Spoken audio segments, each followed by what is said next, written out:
Hello everybody, it's I, Brian the Pirate, and today we are going to be looking at the trade development update, introducing merchant guilds and Circle of Fortune factions from the Last Epoch website blog thing.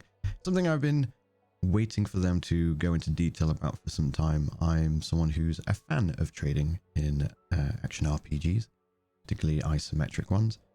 So I was a bit concerned with what direction they were going to go into. How much of this is there? Is there a fair bit? There is. Oh, okay, cool. We're going to do some reading. I'll give my opinions and stuff throughout, but hopefully, apparently that the tweet was something along the lines of "Good news, everyone." So hopefully it's something we'll enjoy. Hello, travelers. We've heard you, and we have some exciting news to share with you today. You may recall back in December we released our plans for item gifting in Last Epoch. Since that time, we've been engaged in an ongoing conversation with the community about trade. Many players expressed they were excited by our decision to champion finding loot, and many others have voiced their disappointment, letting us know that they were sincerely looking forward to trading their treasures in Eterra. Yeah, I mean, I get it. You don't want to screw up the balancing of how rare items are. You don't want to do what they did with Diablo 3 when they had the real money trading auction house, where everything was stupidly rare because of the auction house, and thus there was no satisfaction with finding loot. However, I think other games such as Diablo 2 to begin with, and of course Path of Exile and even Grim Dawn to an extent, have proven that you can have trade and a healthy balance of rare items without making them so obscenely rare that it feels horrible to actually try and find the loot in the first place. I am personally of the opinion that trading is, I wouldn't say a necessary expectation to have in an action RPG, but it is something to expect in an action RPG. And to avoid real money trading, which I imagine they're going to probably discuss at some point throughout this, I think it's a bad idea to remove the feature in order to avoid the problem rather than actually just trying to find a solution to the problem. So hopefully it means that they've done the latter and they've actually tried to find a solution. So continuing on, we've made it clear in the past that we want Last Epoch to be a place where you can come to slay monsters and find great gear upgrades. And it still will be. However, it is equally important to us that we remain a studio that listens and is grounded in our community. In short, we want Last Epoch to be the action RPG that rewards you for hunting items the way you most enjoy, no matter which side of the trade conversation you're on. So we've been hard at work discussing, debating, and consulting with some of our trusted community members, and we're happy to present you with the following. Item factions. We are pleased to introduce you to an early peek at the feature design of our new item faction system in Last Epoch. Inside, you will find two powerful factions, the Merchants Guild and the Circle of Fortune, ready to accept and reward your allegiance in Eterra. Merchants Guild, trade, profit, grow, buy or sell any type of equipment, trade directly or asynchronously using the bazaar. Circle of Fortune, Stars guide our fate, improves quantity and quality of item drops. Use prophecies to hunt specific item types. Okay. Is that just a really ambiguous way of saying normal solo self-found? I don't know, maybe. Along your travels in Last Epoch, you will encounter factions of Eterra's denizens and may choose to align yourself with them.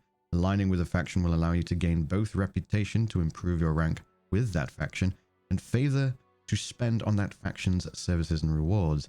Climbing ranks within a faction will unlock their unique perks, services, and rewards.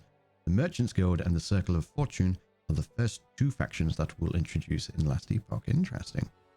And your choice of allegiance will determine the way your character obtains and exchanges items in the endgame. Each character can only represent and gain reputation with one of these factions at a time, enabling their exclusive benefits. That also implies that you could probably change it. The next line, characters may swap between factions at any time. Equipping items found while in the Circle of Fortune will require ranks in that faction. Equipping items purchased through trade while in the Merchants Guild require ranks in that faction. So switching between them is more akin to respeccing your character rather than something you'll want to do routinely. Okay. So it seems what I'm gathering so far is if you go with this one, you're more likely to find loot and perhaps some other benefit. I don't know, use prophecies to hunt specific item types. That makes it like, that sounds like you just find loot easier, but you can't trade. And presumably this means it'll be harder, but you can trade. Details. You can have different characters in the same circle in different factions. Faction reputation is shared account wide. Okay, that's cool. Faction reputation resets each cycle. When a cycle ends and the characters are transferred to the permanent non-cycle environment, a faction progress will be carried over. For those that don't know, cycle is what Last Epoch are calling their seasons or leagues, as is the case with Diablo and Path of Exile. The factions. Below are a few reward examples you can expect when aligned with the Circle of Fortune. Reputation rank rewards, work in progress subject to change, of course. Rank 2, 45% chance for runes of ascendance to be preserved when used on an item that requires at least Circle of Fortune rank 1. Okay. Affixes are 50% more likely to be exalted. Rank 6 uniques are twice as likely to have legendary potential. Okay, yeah, so Circle of Fortune basically means that you get... It makes it easier for the solo player, basically.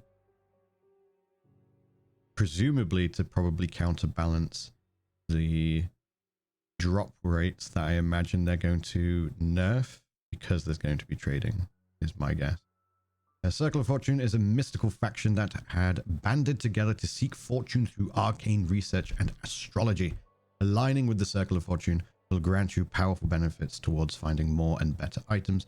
You will also have the ability to purchase prophecies with favor, which will bend fate to your advantage and help you find the specific items that you're looking for. Okay. Below are a few reward examples you can expect when aligned with the Merchants Guild. Rank 2, you may trade set items. Okay. Rank 4, you may trade unique items with no legendary potential, and set items cost 20% less favor to buy or sell. Rank 6, you may trade exalted weapons and unlock 10 additional bizarre item slots. Okay, so trading isn't exactly a free market. You do have to acquire the means to trade, even if you're with the Merchants Guild. Excuse me. The Merchants Guild is a prosperous organization that believes in prosperity through commerce. Aligning with the Merchants Guild will allow you to trade increasingly powerful items as you gain reputation and give you access to the bazaar, where you can browse and search for items that other players have listed and list items on the bazaar yourself. All types of equipment such as idols, uniques, and even legendary items can be traded with other players if you have a high enough rank, but crafting materials cannot. That's fair. That is fair, because otherwise you get one person who just farms all the materials and then just spams the market with it, and then no one will find items. They'll just craft items all the time. So I get why they've done that. The Bazaar, revised. The Bazaar will now be a new trade-focused zone for players aligned with the Merchants Guild. Here you can gather, socialize, barter, and trade your wares throughout the market. Players will search through a variety of stalls for player-listed items, which you can buy and sell for gold with advanced searching functionality. No purchase delay, no tax on the gold cost of the item. Oh, okay. Interessante. Does that mean there's going to be no gold sink at all, I wonder, with regards to trading? Because that's usually the most common place to put it, isn't it? Item gifting with friends. We've heard from the community that sharing items with friends is important to their enjoyment of Last Epoch long term. We agree, and so we are continuing to support item gifting between friends and party play regardless of your faction choice. To this end, we're doing two things. One, item gifting as experienced in the multiplayer tests and in 0.9 will remain. If you are with a player fighting enemies and an item drops, you'll be able to freely give your teammates that item if you wish. Number two, we'll be introducing a new item type called resonances that drop when you've played alongside a player for a very extended period of time. Using a resonance on an item will enable it to be gifted to that player, even if they were not present when the item dropped. That's kind of cool. Because it could be like in those instances where, say, you find an item and you're like, oh shit, Bob would have really liked that. Whereas this, you can then go, hey, Bob, I've got you a gift, mate. And then you can obviously give it to him. So that's cool. I like that. That's actually a really cool touch. Thank you to our community. Thank you for all the passion and constructive criticism you've shown in these conversations. We've been listening carefully, collecting your feedback, and creating a solution that champions the diverse nature of our players. We are building Last Epoch for all of you, with all of you, and as an action RPG gamers ourselves that came together to make this game, we value your ideas and opinions. We are very excited about introducing item factions and invite you to continue the conversation with us.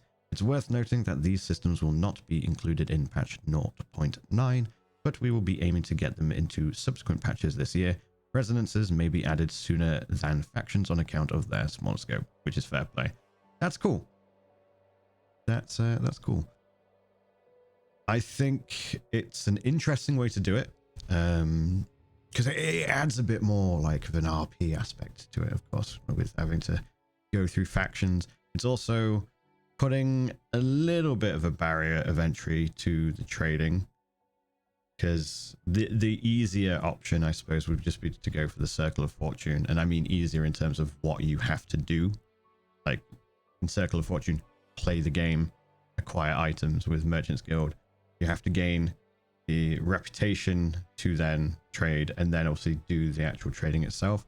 So I can see them adding a little bit more, or they have added a bit more friction to trading to try and incentivize people to try and find items naturally, which I get. That's fair play. I understand that that is their like ethos kind of thing. But I'm glad they've added that there is trading, and seemingly everything bar materials. I think that's very reasonable, very, very fair. And yeah, I don't really have a lot more to say on it. I think it's a case of wait and see until we've actually tried it, because it could take 10,000 years to get like rank 1. So until we actually know how quickly we can progress through the ranks in either faction, then I can't really say much more, can I? But yeah, I like the decision they've made. I'm looking forward to seeing where it goes. I'm also looking forward to seeing what other factions they add, because now they've created this entire new system, and of course it can be expanded upon. So maybe we could get some other cool goodies out of it. Who knows? Either way, thank you all for watching. Like, subscribe, all that shenanigans, or check me out on Twitch, twitch.tv/BryanThePirate. And I'll see you next time. Bye-bye.